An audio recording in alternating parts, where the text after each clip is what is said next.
मुकेश सहनी ने तो सर घोषणा कर दिया है, जो आरक्षण देगा उन्हीं के साथ जाएंगे। देखिए, मुकेश सहनी जी ने जो घोषणा की है उसके संबंध में स्पष्ट मत है हम लोगों का कि हम लोग पहले से ही जो अति पिछड़ा समाज है, जो समाज के वंचित वर्ग हैं, जो शोषित हैं, जो पीड़ित हैं, उनके हक और अधिकार के लिए हम जो कार्य कर रहे हैं वो दिख रहा है।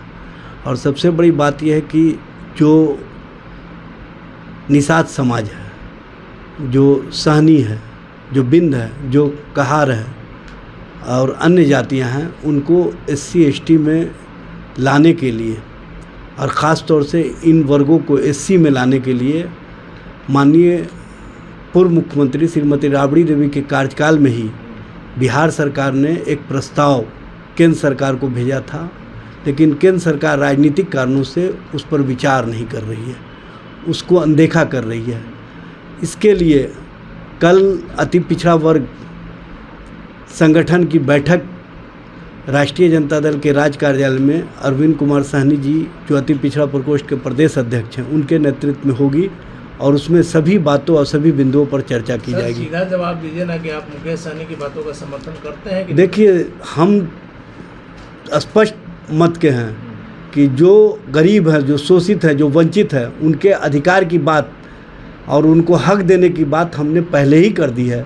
ये तो आज कोई सवाल उठा रहे हैं।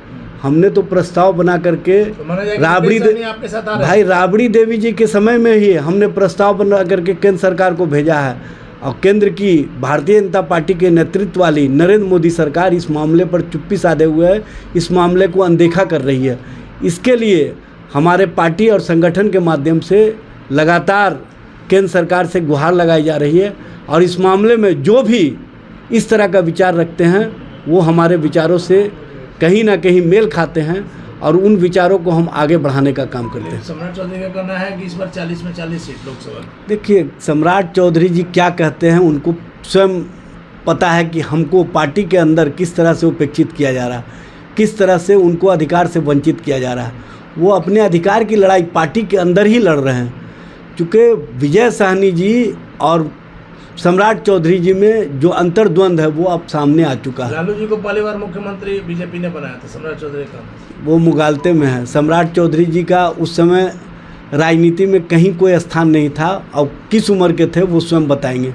चूँकि टीनेजर में उनको मंत्री बनाया गया था और राष्ट्रीय जनता दल के पाठशाला से वो निकले हुए विद्यार्थी हैं, इसलिए उनको पता है कि जिन कामों के लिए हम लोगों ने उनको भेजा है उस काम को वो निपुणता से कर रहे हैं और स्पष्ट रूप से जब समय आएगा तो वो हमारे लिए जिन कामों को भारतीय जनता पार्टी के अंदर रह करके कर रहे हैं वो हमारे हित में होगा। 2025 में बीजेपी का यहाँ अपना मुख्यमंत्री होगा। बीजेपी द्वैत सपना देख रही है। बीजेपी के पास अपना कोई नेतृत्वकर्ता नहीं है, अपना कोई चेहरा नहीं है। भारतीय जनता पार्टी तिनका को जोड़ करके बिहार में अपना राजनीतिक जो उनको विस्थापन मिला है, जो राजनीति से वो पूरी तरह से तिरस्कृत हो चुके हैं, वो पुनर्स्थापित होने के लिए जिस तरह से लोगों को जोड़ने का काम कर रहे हैं, दूसरे जगह से दूसरे लोगों को तोड़ करके, वो स्पष्ट करता है कि उनका विचारधारा अब समाप्त हो चुका है और दूसरे के आधार पर ही वो अपना राजनीतिक आधार तैयार करना चाहते हैं, जो चाहकर भी वो कर नहीं सकते। सर, प्रधानमंत्री हटाने की आप लोग बात कर रहे हैं, एक सांसद आपका नहीं। देखिए, प्रधानमंत्री हटाने की बात नहीं कर रहे हैं, हम जनता और जनता के सवालों को उठा रहे हैं। जनता ने तो आपको सीधा नकार भाई, दिया ना, जनता एक सांसद नहीं आपका। जनता ने हमको नकारा कैसे? 2020 में हम सबसे बड़ी पार्टी देश में है, बिहार में है, बिहार में है, ये स्पष्ट रूप से दिख रहा है। और भारतीय जनता पार्टी के ख़िलाफ़ जो इंडिया के लोगों का गुस्सा है, जो इंडिया के लोगों की सोच है, उसके अनुरूप ही इंडिया गठबंधन मुद्दों के आधार पर, एक तरफ मोदी है, दूसरे तरफ मुद्दा है, और हम मुद्दे के आधार पर जनता के बीच में जाएंगे और जनता को बताने का काम करेंगे कि ये सरकार जन विरोधी सरकार है, जनता के हितों के खिलाफ काम करने वाली सरकार है। इस सरकार से छुटकारा लेना आवश्यक है। चूँकि इस सरकार ने नौजवानों को ठगा, रोज़गार के मामले में 2 करोड़ हर साल रोज़गार का वादा था। रोज़गार का वादा था आप लोग ने 9 साल में 18 करोड़ देना चाहिए था। हमने जो वादा किया, नहीं दिया, 10 लाख भाई हमने जो वादा किया उसमें लगातार कार्रवाई चल रही है।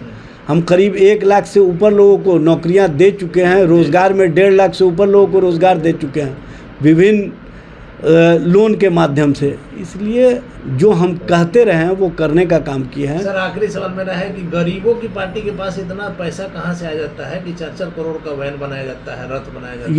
ये तो जो लोग बनाए हैं वो बताएंगे, लेकिन एक बात मैं कह देना चाहता हूँ, मानिएगा ना कि भाई एक बात मैं कह देना चाहता हूँ, गरीब जो दिल के बड़े होते हैं वो एक दूसरे को सहयोग करते हैं, और सहयोग का जो रुख होता है ना उसको इस तरह से पैमाने पर नहीं नापना चाहिए।